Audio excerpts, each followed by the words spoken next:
था इनका, कैसे ये क्या बने थे, महावीर बने थे, है ना। तो इसके बारे में देखते हैं इनको, है ना।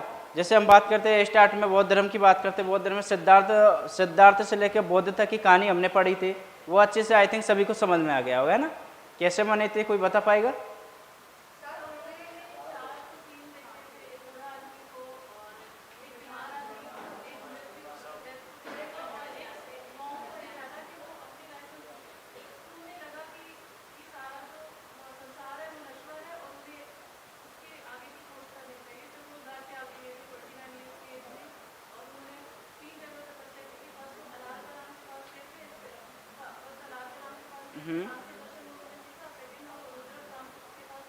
Okay,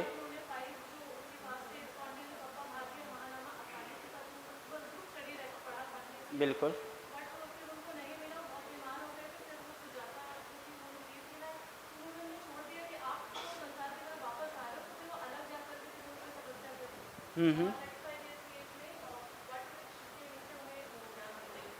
good.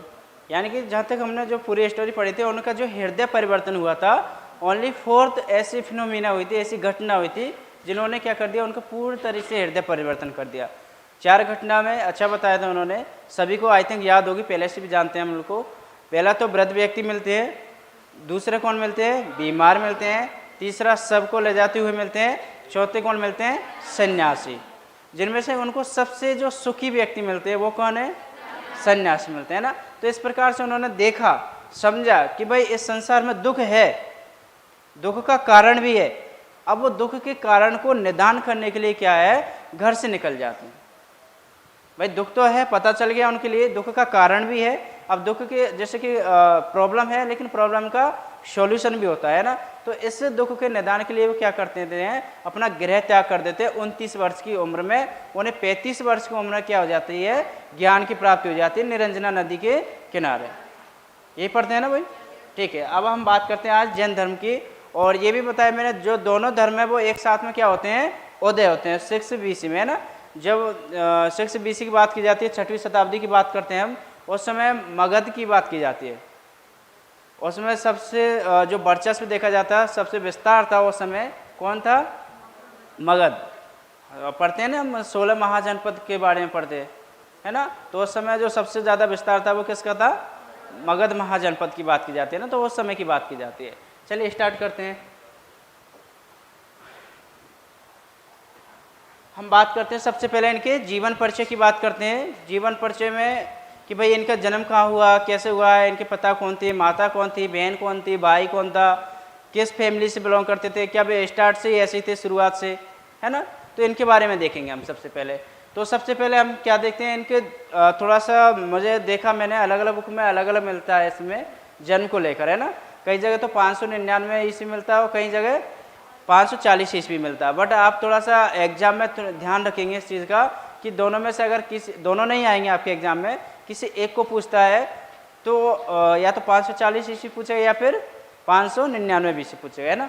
तो इनका थोड़ा सा आपको ध्यान रखना है एग्जाम के हिसाब से कि भाई उसकी प्रकृति क्या है क्वेश्चन पूछने की। अब इनसे अपन 2 चीज़ सीख सकते हैं कि एक तो हम हिस्ट्री में पढ़ते हैं, एंशेंट हिस्ट्री में बौद्ध धर्म और जैन धर्म दोनों पढ़ते हैं। एक वहाँ के लिए, एक प्रीलिम्स के लिए जो फैक्ट पूछते हैं तो वो फैक्ट अपने यहाँ से काम आ जाएंगे।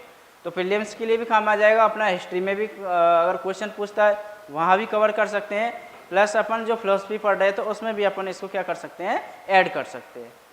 तो सबसे पहले हम बात करते हैं कि इनका जो जन्म हुआ था कब हुआ था, 599 या फिर 540 ईस्वी की बात करते हैं। अगर मैं बात करूँ किस उस समय वैशाली, जो अभी वर्तमान में कहाँ है, बिहार की बात करते हैं। वैशाली में कुंडल ग्राम, ये क्या है, गांव का नाम है, वैशाली के निकट है। इसमें क्या होता है, उनका जन्म होता है। जन्म के समय इनका नाम क्या रहता है, वर्धमान, यानी कि वर्धमान। फिर इसके और अनेक नाम पड़ जाते हैं।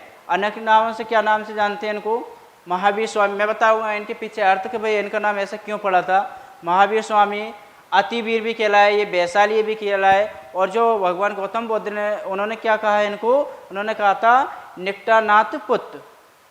बुद्ध ने क्या कहा है इनको, निकटानाथ पुत्र। इस प्रकार से क्या है, महावीर अनेक नामों से जाने जाते हैं। तो अब कभी भी एग्जाम में प्रीलिम्स की दृष्टि से आपसे पूछे तो उन्हें कंफ्यूज नहीं होना कि भाई वर्धमान के बारे में लिखने को आ जाए तो पता चले आ जाए, वर्धमान के बारे में लिखने आ जाए, या फिर आपसे किसके बारे में पूछ ले कि निकटनाथ पुत्र के बारे में पूछ ले, फिर अतिवीर या फिर वैशाली के बारे में, तो इनके बारे में हमें कन्फ्यूजन नहीं होना है। दूसरी बात करते हैं हम इनकी जाति की बात करते हैं। जाति से मतलब किस कुल से आते हैं।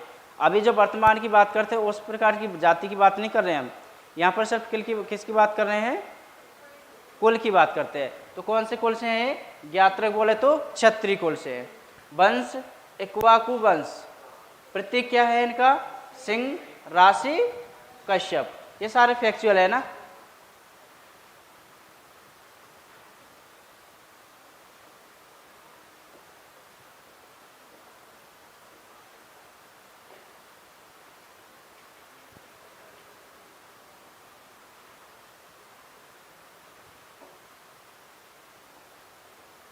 ठीक है भाई, अब हम बात करते हैं यहाँ पर थोड़ा सा, क्या बात की तो मैं, चलो मैं कंपेयर करता हूँ। ठीक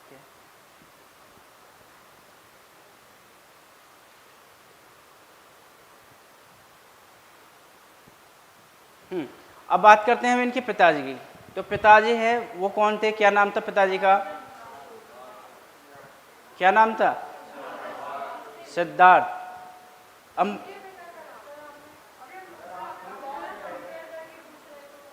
नहीं, मैं तो जैन इसके महावीर जी के पिता के नाम बात कर रहा हूँ, है ना। मैं कंपेयर करके तो मैं आपसे पूछूंगा, है ना। क्या नाम था इनके पिताजी का, सिद्धार्थ। जबकि बुद्ध की बात करते हैं उनके बचपन का नाम क्या था, सिद्धार्थ। थोड़ा सा यहाँ पर कंपेयर करके चलेंगे ना।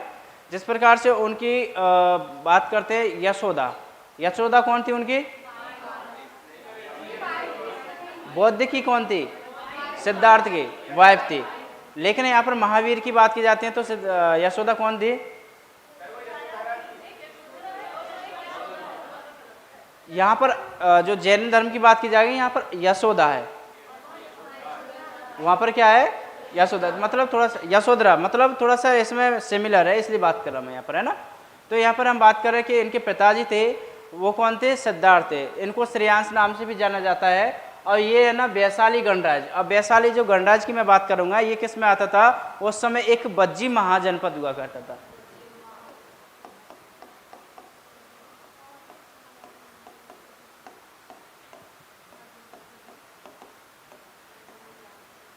किसकी बात कर रहे हैं हम, बज्जी महाजनपद संघ की बात कर रहे हैं। तो उसमें एक गणराज्य हुआ करता था, कौन सा, वैशाली।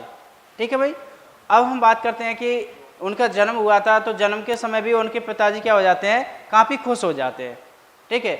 इसी प्रकार से हम उनकी बात करते हैं उनकी माता जी का। तो माता जी कौन थी उनकी माता का नाम है दिया हुआ है इसमें त्रिशला।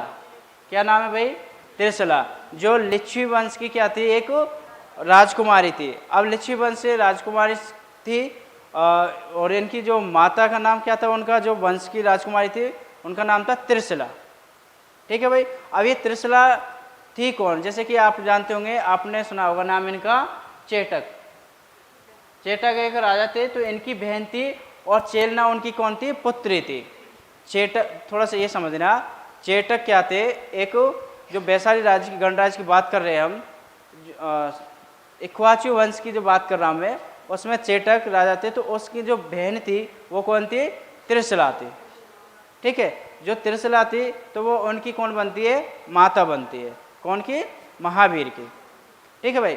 और चेटक की जो सिस्टर की बात की जाती है तो उनकी सिस्टर कौन थी, चेलना। तो ये चेलना रहती है। तो आपने सुना होगा बिम्बिसार के बारे में, सुना होगा सभी ने, है ना। तो यानी कि उनकी जो बहन रहती है तो उनकी शादी तो किनसे होती है, सिद्धार्थ से। उनकी जो पुत्री रहती है उनका विवाह किससे हो जाता है, बिम्बिसार से हो जाता है। ठीक है भाई। जो हम पढ़ते हैं उस समय हिस्ट्री में पढ़ते हैं, तो उनकी बेटी का विवाह तो बिम्बिसार से हो जाता है और उनकी बहन का जो विवाह है वो किन से हो जाता है, सिद्धार्थ से हो जाता है। ठीक है। जो सिद्धार्थ रहते हैं तो वो बज्जी महाजनपद वैशाली गणराज्य के कौन रहते हैं, राजा रहते हैं उस समय। अब जो उनका जन्म होता है तो उस समय उनको काफ़ी खुशी हो जाती है उनके पिताजी के लिए। तो उन खुशी में तो व्यक्ति कुछ भी कर सकता है। अगर किसी व्यक्ति से कोई भी काम कराना हो आपको तो, हाँ, चेटक की बेटी थी चेलना और जो बहन थी वो थी त्रिशला, है ना, ये दोनों थे। मैं क्या बता रहा था आपको, अगर किसी व्यक्ति से आपको कोई भी काम कराना हो तो उसको क्या कर दीजिए, आप इम्प्रेस कर दीजिए, खुश कर दीजिए। समझ पा रहे हैं ना? अगर हम किसी व्यक्ति को क्या कर देते, खुश कर देते, जैसे कि किसी ने कोई काम करवाया हमसे कि भाई आप मुझे क्या कीजिए, एक गिलास पानी पिला दीजिए, कुछ भी काम करते हैं, यानी कि वो थोड़ा सा खुश हो जाएगा, तो आप उससे कुछ भी करा सकते हो। तो यहाँ पर भी बात कर रहे हैं कि भाई इस समय क्या हो जाते हैं, जैसे महावीर का जन्म होता है तो उस समय क्या हो जाते हैं, वर्धमान बोल सकते हैं, तो उनका जन्म होता है तो उनके पिताजी क्या हो जाते हैं, काफ़ी खुश हो जाते हैं। तो जैसे ही खुश होते हैं तो अपने राज्य में क्या कर देते हैं, जो उनके जो जनता रहती है, प्रजा रहती है, उनके क्या कर देते हैं, वो कर्ज माफ़ कर देते हैं। क्या कर देते हैं, कर्ज माफ़ कर देते हैं। कर्ज माफ़ करने के साथ साथ और क्या कर देते हैं, चुंगी कर को हटा दिया जाता है।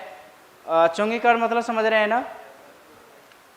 चुंगी कर से मतलब एक होता है, जैसे कि हम बात करते हैं बड़े रोड पर क्या लिया जाता है, टोल टैक्स लिया जाता है, ठीक है। तो बड़े रोड का तो हमें पता है कि टोल टैक्स किस प्रकार लिया जाता है। जैसे छोटी सड़कों की बात की जाती है तो उनमें क्या है, चुंगी कर लगाए जाते हैं, है ना। इसी प्रकार से वो बात करते हैं, जो वहाँ के व्यक्ति थे उनकी जो रियासत राजस्व की जो दर में क्या कर दी थी, उन्होंने छूट दे दी थी। तो यानी कि खुशी में उन्होंने 3 काम किए थे। पहला कौन सा, यानी कि उन्होंने जो उनके ऋण माफ़ कर दिए थे। दूसरी बात करें तो हम उन्होंने क्या किया था, यानी कि जो चुंगी कर लगे हुए थे छोटे छोटे, उनसे टोल टैक्स वगैरह लिए जाते थे, उन पर क्या कर दिया, उन्होंने छोड़ दिया था, माफ़ कर दिया था। दूसरा, उनके जो राजस्व से संबंधित जो रियासत थी, यानी उनको भी क्या कर दिया, उन्होंने छूट प्रदान की थी। कब की थी, यानी कि उनको महावीर के जन्म, यानी कि जैसे उनके घर में जन्म हुआ था, यानी कि खुशी हुई थी, तो उन्होंने क्या कर दिया, उनको माफ़ कर दिया था, है ना। जिस प्रकार से देखा जाता है, अगर हम रिसेंटली वर्तमान में घटना से अगर कनेक्ट करें तो जैसे कि वर्तमान में हम किसी गवर्नमेंट की बात करें तो गवर्नमेंट क्या करती है, जैसी गवर्नमेंट आती है तो कई सारे ऋण माफ़ करती है या नहीं करती है? देखा होगा आप लोगों ने, कई सारे टैक्सों की बात करती है, कई सारे किसकी बात करती है, छूट दे देती है राजस्व से संबंधित। ऐसा ही होता है, पहले से ही गवर्नमेंट क्या करती है, घोषणा करती है कि भाई हमारी सरकार आ जाएगी तो हम ऐसा करेंगे, यस या नो, है ना। तो उस समय भी क्या है, मतलब खुश होना चाहिए कोई व्यक्ति, है ना, तो वो खुशी में क्या कर सकता है, कुछ भी कर सकता है। तो ये तो थोड़े से उनके जीवन परिचय से संबंधित बात कर रहे हैं हम लोग, है ना। इनके भाई की बात की जाती है। भाई कौन होते हैं उनके, नंदीवर्धन। भाई कौन है भाई, भाई रहते नंदीवर्धन, बहन सुदर्शना, पत्नी का नाम यहाँ पर क्या है, यशोदा, ठीक है। पुत्री की बात की जाती है तो अनुजा, प्रियदर्शनी। दामाद कौन रहते हैं इनके, जमाली। जो इनके दामाद रहते हैं ना, वो पहले शिष्य भी बनते हैं और इनके विरोध भी करते हैं। अब इसको मैं थोड़ा सा लिंक करता हूँ, आप लोग जवाब देना। क्या उस समय जो बुद्ध का जो विरोध किया था, उनके जो चचेरे भाई थे कौन थे, अरे वाह, याद है आप लोग। यानी कि देवदत्त क्या करना चाहते थे, अपने बुद्ध के संग में आना चाहते थे, यानी कि मेन भूमिका में कौन आना चाहते थे, देवदत्त, है ना। इसलिए उनका क्या करते हैं, वो विरोध भी करते हैं। पहले क्या बनते हैं, उनके अनुयायी बनते हैं, फॉलोवर्स बनते हैं। इसी प्रकार से हम यहाँ पर बात करते हैं, जो जमाली उनके जो दामाद रहते हैं ना, पहले क्या बनते हैं, वो उनके शिष्य बनते, बाद में क्या करने लगते हैं, इन्हीं का विरोध करने लगते। तो भाई कौन था, नंदीवर्धन। बहन कौन है, सुदर्शना। उनकी पुत्री कौन थी, अनुजा, प्रियदर्शनी। जिनका विवाह किससे होता है, जमाली से, जो जमाली से, हाँ, तो जमाली से विवाह होता है, तो ये प्रथम शिष्य बनते हैं और उनके क्या बन जाते हैं, विरोधी भी बन जाते हैं। अब जिस प्रकार से हमने क्या पढ़ी थी, बुद्ध की घटना पढ़ी थी, सिद्धार्थ की जो घटना पढ़ी थी, क्या पढ़ी थी कि जैसे ही सिद्धार्थ का जन्म हुआ था तो उस समय क्या हुआ था, एक ब्राह्मण ने उनकी क्या की थी, एक भविष्यवाणी की थी। क्या भविष्यवाणी की थी कि भाई या तो यह व्यक्ति क्या बनेगा, एक महान सम्राट बनेगा, या फिर एक पथ प्रदर्शक बनेगा। यानी कि या तो कोई इस कुल का क्या बनेगा, कोई महान सम्राट बनेगा, या फिर क्या बनेगा, एक पथ प्रदर्शक बनेगा, एक रास्ता बताने वाला बनेगा, इतना बड़ा व्यक्ति बनेगा। तो इस बात को लेकर उस समय जो सिद्धार्थ के पिता थे कौन थे, शुद्धोधन, वो भी काफ़ी परेशान थे, ठीक है भाई। तो इसी प्रकार से यहाँ भी यही रिएक्शन होता है कि ब्राह्मण भी इनके बारे में बताते हैं कि ये भी क्या बनेंगे, एक अच्छे साधु भी बन सकते हैं, एक महान सम्राट भी बन सकते हैं। तो इस बात को लेकर इनके पिताजी भी क्या है, काफ़ी चिंतित रहते थे। अब इनके पिताजी का नाम क्या था? सिद्धार्थ, यानी कि उनका बुद्ध का बचपन का नाम और इनके पिता का नाम। ठीक है, तो सिद्धार्थ भी इन बात को लेकर क्या है, काफ़ी चिंतित रहते थे, परेशान रहते थे। कहीं ना कहीं वही वाली बात आ जाती कि भाई मेरे साम्राज्य को कौन संभालेगा, मेरे आने वाली पीढ़ी को कैसे मतलब विकसित होगी, आगे बढ़ेगी। तो इस बात को लेकर वह भी चिंतित रहते थे। बट यहाँ पर क्या होता है, यहाँ पर सिंपल सी बात है कि वही फिर महावीर बोल सकते हैं, वर्धमान बोल सकते हैं, वो क्या करते हैं, उनको विश्वास दिलाते, बिलीव दिलाते हैं। क्या बिलीव दिलाते हैं? कि पिताजी कि आपके जीते जी मैं संन्यास ग्रहण नहीं करूँगा। समझ पा रहे हैं ना? वो क्या बिलीव दिलाते हैं यहाँ पर, क्या विश्वास दिलाते हैं कि मैं आपके जीते जी कोई ऐसे काम नहीं करूँगा, मतलब इस प्रकार से संन्यास ग्रहण नहीं करूँगा आपके जीते जी। तो उन्होंने उस नियम का क्या किया था, फॉलो किया था, पालन किया था। और उन्होंने जब तक वो जीवित अवस्था में रहे थे तब तक उन्होंने संन्यास ग्रहण नहीं किया था। ये विश्वास दिलाने का काम कौन कर रहे थे भाई? वर्धमान कर रहे थे, है ना। फिर एक्चुअली में क्या होता है, जैसे ही राजा का क्या होता है, निधन होता है, सिद्धार्थ क्या हो जाते हैं, जैसे उनका निधन हो जाता है, अपने शरीर को क्या कर देते हैं, वो त्याग देते हैं। तो फिर ये क्या करते हैं, महावीर वर्धमान कि उनके जो बड़े भाई रहते हैं, बड़े भाई कौन थे, नंदीवर्धन। जो इनका बड़ा भाई रहता है कौन, नंदीवर्धन। तो उनसे क्या करते हैं, ये अपने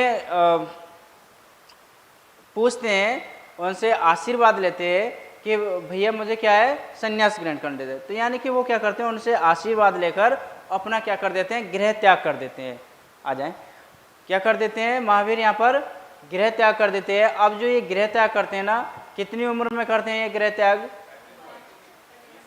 राइट, यानी कि 35 ईयर में, सॉरी 30 वर्ष, गुड, 30 वर्ष है, यानी कि 30 वर्ष की उम्र में क्या कर देते हैं, अपना गृहस्थ जीवन क्या कर देते हैं, त्याग कर देते हैं। अब किसके कहने पर करते हैं? अपनी स्वेच्छा से नहीं, भाई के कहने पर नहीं करते हैं, अपनी स्वेच्छा से। बस भाई से तो उन्होंने क्या किया था, आशीर्वाद लिया था कि भाई मैं क्या करना है, संन्यास ग्रहण करना है। तो भाई उनको क्या करते हैं, आशीर्वाद भी दे देते हैं। और यानी कि वो किस तरफ निकल जाते हैं, सन्यासी की ओर निकल जाते हैं। जिस प्रकार से गौतम बुद्ध की बात करते हैं, महावीर का कोई भाई नहीं था नंदीवर्धन। तो देखो मैंने 2-3 बुकों में पढ़ा था,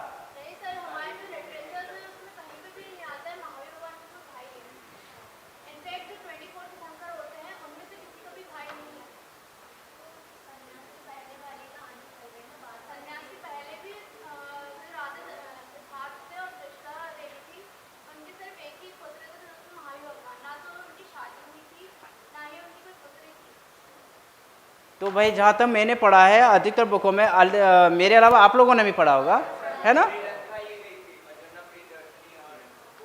श्रीलंका ये नहीं गए थे वो तो उस समय तो वो तो एक तो महेंद्र था, एक तो सुमित्रा, एक महेंद्र, वो तो अशोक के बेटा बेटी थे, है ना। ठीक है भाई, है ना। तो यहाँ तक अभी समझना, क्योंकि हमने देखा है एग्जाम में इस तरह से क्वेश्चंस पूछे जा रहे हैं। वो आप धार्मिक ग्रंथ के अनुसार बता रहे हो, आपका मानना ठीक है, जो हम लेकिन जो एग्जाम की दृष्टि से जो हम बुकों को फॉलो करते हैं उनमें ये सब कुछ दिया हुआ है। समझ पा रहे भाई? अगर हम एग्जाम की दृष्टि से देखेंगे उसमें लिख देंगे नहीं, फिर क्या होगा, हमारे लिए मार्क्स नहीं मिलेंगे भाई, है ना। धार्मिक ग्रंथों के अनुसार आप बता रहे हो वो ठीक है आपके अनुसार, बट यहाँ पर हम जो बुकों में पढ़ते हैं, जो हमारे लिए एग्जाम में क्वेश्चन पूछे जा रहे हैं, तो वो हमें क्या है, इस प्रकार से इनको क्या करना पड़ेगा, लिखना पड़ेगा। बहन भी बताना पड़ेगा, भाई भी बताना पड़ेगा, सब कुछ बताना पड़ेगा। ठीक है भाई।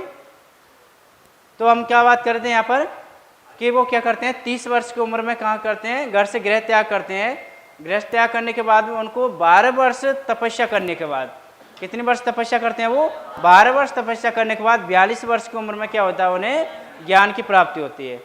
ठीक है, ये कितने वर्ष तपस्या करते हैं, 12 वर्ष तपस्या करते हैं। जबकि हम बात करते हैं सिद्धार्थ की, सिद्धार्थ क्या करते हैं, 29 वर्ष की अवस्था में क्या करते हैं, अपना गृहस्थ त्याग करते हैं, और 35 वर्ष की उम्र में क्या हो जाता है, उन्हें ज्ञान की प्राप्ति हो जाती है। राइट, ऐसी प्रकार से इनको कितनी वर्ष की उम्र में ज्ञान की प्राप्ति होती है, 42 ईयर में, है ना।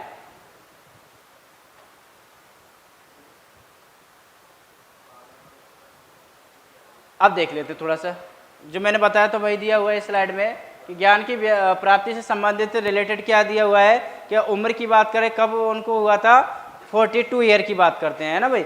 अब मैंने बात की थी यहाँ पर 42 उम्र की बात की जाती है, उसके साथ साथ अब मैं यहाँ पर थोड़ा सा पूछ लेता कभी कभी कि किस वृक्ष के नीचे की बात की जाती है, तो वो कौन सा वृक्ष था, साल का वृक्ष। अब नदी की बात की जाती है, किस नदी के किनारे उनको ज्ञान की प्राप्ति हुई थी, वो कौन सी थी, ऋजु पालिका नदी। ज्ञान की प्राप्ति की बात कर रहे हैं तो ज्ञान की प्राप्ति किस नदी के किनारे हुई थी, ऋजु पालिका नदी।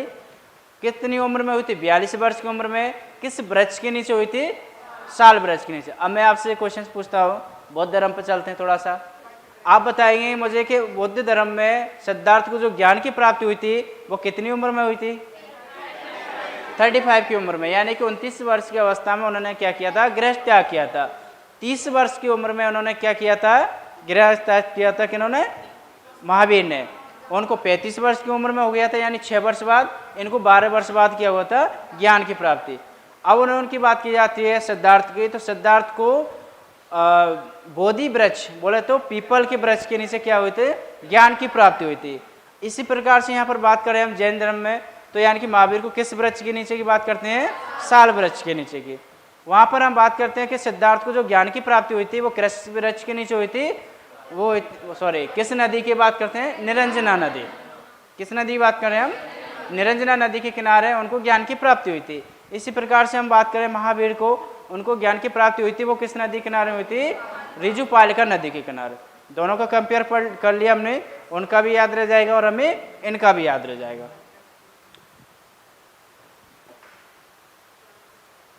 अब देखते हैं भाई, जिस प्रकार से मैंने बताया था उस समय के ज्ञान की प्राप्ति के बाद में कुछ सिद्धार्थ में परिवर्तन हुए थे। कैसे, जो सिद्धार्थ नाम था उनका वो किस में परिवर्तन हो गया था, बौद्ध में। वो उस समय से क्या कहलाए जाने लगे, बुद्ध। जो बट वृक्ष था वो उसको क्या कहते थे, बोधि वृक्ष। और जो गया था उसको क्या कहने लगे, बोध गया। इसी प्रकार से जैसे ही महावीर जी को क्या होता है, वर्धमान जी को ज्ञान की प्राप्ति होती है, तो ज्ञान की प्राप्ति होने के बाद में भी उनको अलग अलग नामों से जाना जाता है। कौन कौन से नाम है, जैसे कि पहला तो महावीर दिया हुआ है, ठीक है। दूसरा जिन, जिन बोले तो हम विजेता होता है। अब जिन बोले तो विजेता से मतलब यहाँ होता है कि जो व्यक्ति अपने इंद्रियों पर क्या कर लेता हो, कंट्रोल कर लेता हो, नियंत्रण कर लेता हो, वो क्या कहलाता है, जिन कहलाता है, विजेता कहलाता है, ठीक है। केवलिन, यानी कि उनको क्या हुआ था फिर ज्ञान की प्राप्ति के बाद में, वो सॉरी तपस्या के बाद में सर्वोच्च ज्ञान की प्राप्ति हो जाती है, इसलिए उन्हें क्या कहा गया था यहाँ पर, केवलिन। दूसरा निग्रहंध, मतलब अभी पढ़ेंगे हम, 2 वर्ड पढ़ेंगे यहाँ पर। तो निग्रहंध से मतलब यहाँ पर होता है एक तरीके से बंधन रहित। बंधन रहित बोले तो यानी कि जैसे ही उनको ज्ञान प्राप्ति हुई तो अब ये किसी के क्या नहीं है, कोई बंधन में नहीं है। यानी कि बोल सकते हैं अपना जो भी गृह त्याग किया था उस समय उन्होंने क्या किया था, सभी चीज़ें त्याग दी थी। यानी कि अब वो किसी के क्या नहीं, कोई बंधन में नहीं है। तो बोल सकते हैं अब उनको बंधनग्रस्त नाम से भी जाना जाने लगा। एक बोल सकते हैं अर, यानी कि योग्य हो गए थे, कब, ज्ञान की प्राप्ति के बाद। तो इस प्रकार से उनको क्या है, 5 अलग अलग नामों से जाना जाता है। कब, जब उनको किसकी प्राप्ति हो जाती है भाई, 12 वर्ष तपस्या करने के बाद ऋजु पालिका नदी के पास, तब उनको इन नामों से जाना जाता है। वो नाम कौन कौन से हैं वो देख लीजिए। पहला कौन सा है, महावीर। दूसरा, तीसरा, चौथा, पांचवा, ओके। क्या मरी मरी सी आवाज आ रही है, थक गए क्या आप लोग, थके तो नहीं हो ना आप लोग, ऐसे आवाज आ रही है आप लोगों की भाई रक्षाबंधन पर कुछ ऐसे ज़्यादा कुछ खा पी लिया तो भाई अब बिल्कुल पढ़ने लायक हेल्थ नहीं रही हो आप लोगों की, है ना। एनर्जी के साथ रहो, है ना।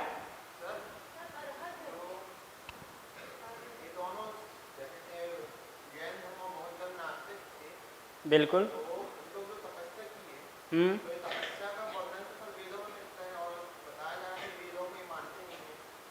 नहीं, वेदों को नहीं मानते।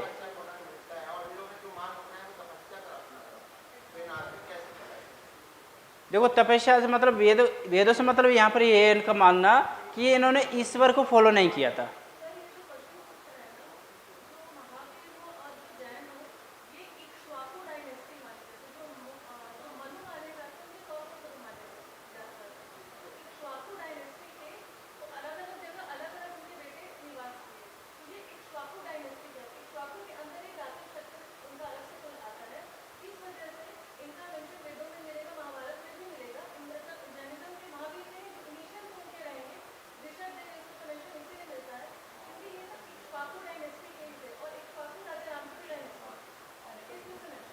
बिल्कुल आपने पढ़ा भी था दोनों में। ये कौन से वंश की बात करते हैं? इक्वाच्यू वंश की बात करते हैं यहाँ पर।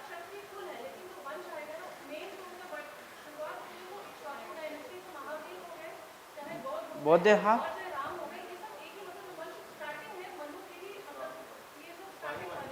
ओके, अब समझ में आया, क्लियर हुआ आपको? नास्तिक इसलिए कहलाते हैं, इन्होंने ईश्वर को फॉलो नहीं किया था।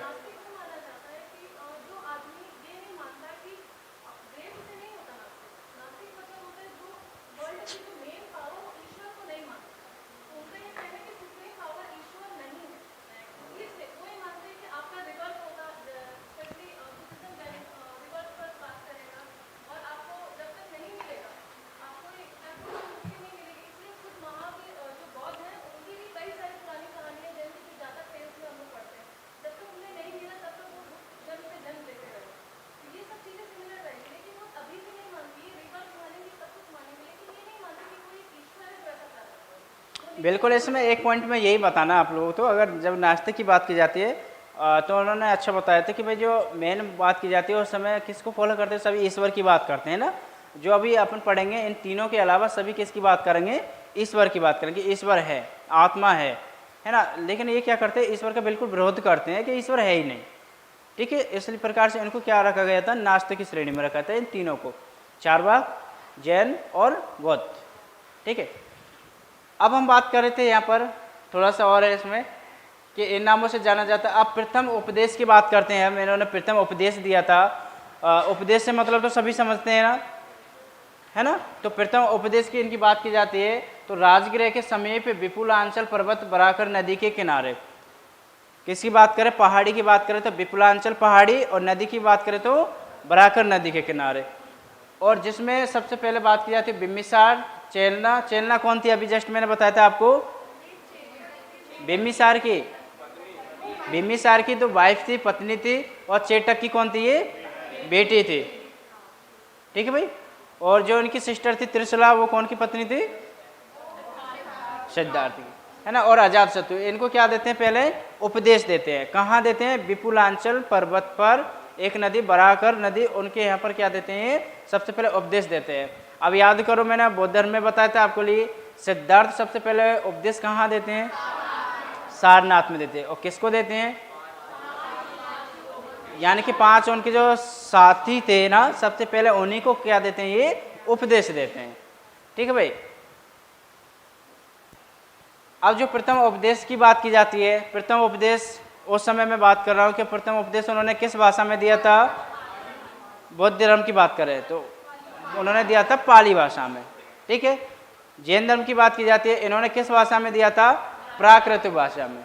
दोनों को अपन कंपेयर करते हुए पढ़ेंगे तो उनका क्या हो जाएगा? रिवीजन हो जाएगा। और यहाँ पर आपको क्या है? सीख लोगे, और इनसे याद भी आपको अच्छे से रहेगा। बौद्ध धर्म आए, पाली भाषा की बात की जाती है। जैन धर्म आए, प्राकृतिक भाषा की बात की जाती है। अब जो बात की जाती है यहाँ पर पहले उपदेश को जैन में क्या कहा जाता है? वीर शासन उदय। जैसे कि पहली बार जब बुद्ध ने, यानी कि सिद्धार्थ ने, बुद्ध ही कहेंगे यहाँ, तो बुद्ध ने जब पहला अपना उपदेश दिया था ना, उसको क्या बोला था हमने? धर्म चक्र प्रवर्तन, यही बोला था ना भाई। इसी प्रकार से हम बात कर रहे हैं कि जो जैन धर्म में भी पहली बार उन्होंने क्या दिए थे? उपदेश दिए थे ना, उनको क्या कहा गया था यहाँ पर? वीर शासन उदय। समझ में आया? क्लियर है यहाँ तक? जैन में क्या कहलाए गए थे? वीर शासन उदय। और जबकि बुद्ध की बात की जाती है उसमें क्या कहलाए गए थे? इसको धर्म चक्र प्रवर्तन। अब यहाँ पर देखते हैं हम कि उस समय जो उपदेश दिया करते थे, तो उपदेश के समय पर हम पढ़ते हैं कि 3 ऋतुओं की बात करते हैं, जैसे कि मेजर रूप से, जैसे कि बरसात की बात करते हैं, एक सर्दी की बात करते हैं, और एक गर्मियों की बात करते हैं। तो उस समय पर ये क्या करते थे? अपने मठों से जा के क्या करते थे? वहाँ पर उपदेश दिया करते थे बाहर लोगों के लिए, व्यक्तियों के लिए। अब जैसे ही उपदेश दिया करते थे तो 2 सीजन में तो अच्छे से उपदेश दे सकते थे। कौन कौन से? एक तो गर्मी और एक सर्दियों में। अब प्रॉब्लम क्या थी उस समय? बरसात। क्या थी प्रॉब्लम? बरसात। इस प्रकार से जो अभी हम संसाधन यूज करते हैं उस प्रकार के उस समय संसाधन नहीं थे। जिस प्रकार की गर्मी में गर्मी का एहसास नहीं होता, सर्दी में सर्दी का एहसास नहीं होता, और बरसात में बरसात का एहसास नहीं होता। होता है सभी को? नहीं होता। अगर जब हम अंदर रूम में अगर बैठे होते हैं तो हमें बाहर का एटमॉस्फेयर का पता नहीं चलता, बाहर एटमॉस्फेयर कैसा है। जैसे कि गर्मियों में देखा जाता है, अगर किसी के रूम में एसी लगी हो तो क्या उसे गर्मी का एहसास होगा?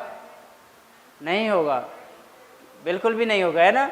अगर जिसके घर में एसी की लगी हो सर्दियों में तो क्या उन्हें सर्दी का एहसास होगा? नहीं होगा। अगर इस प्रकार से हम बरसात की बात करें, जिनका घर अच्छे से बना हुआ हो, बड़ी बिल्डिंग बनी हो, कितनी भी बरसात हो कोई भी उनको फर्क नहीं पड़ने वाला है ना। तो हम यहाँ पर बात करें कि दोनों ही ऋतुओं में, गर्मी और सर्दियों में तो ये उपदेश दे लेते थे, लेकिन बरसात की बात करते हैं तो बरसात में क्या है, जा नहीं पाते थे। क्या नहीं कर पाते थे? जा नहीं पाते थे। कहाँ पर? उपदेश देने के लिए। जैसे कि पहले बात करते हैं वैशाली में दे रहे हैं, राजगृह में दे रहे हैं, अदर प्लेस पर जाकर क्या करते हैं, ये अपने उपदेश दिया करते थे। लेकिन जो बरसात के समय पर नहीं जाते थे तो उस समय ये क्या करते थे, उस समय अपने मठों में बैठकर ये क्या करते थे, और तपस्या करते थे। 4 महीने का समय रहता था तो उन्हें क्या बोला गया, उन्हें बोला गया था प्रथम वर्षावास। यानी कि जो वर्ष की बात की जाती है तो यानी कि पहली बार जो उन्होंने बैठ के तपस्या की थी तो उन्हें बोला गया वर्षावास। तो प्रथम वर्षावास उन्होंने कहाँ किया? आस्तिका ग्राम बोले तो राजगृह में। प्रथम वर्षावास कहाँ हुआ था उनका? राजगृह में। गांव की बात की जाती तो आस्तिका। अंतिम वर्षावास की बात की जाती है तो पावापुरी, और सर्वाधिक वर्षावास की बात की जाती है तो राजगृह और वैशाली। समझ पा रहे भाई इसका मतलब?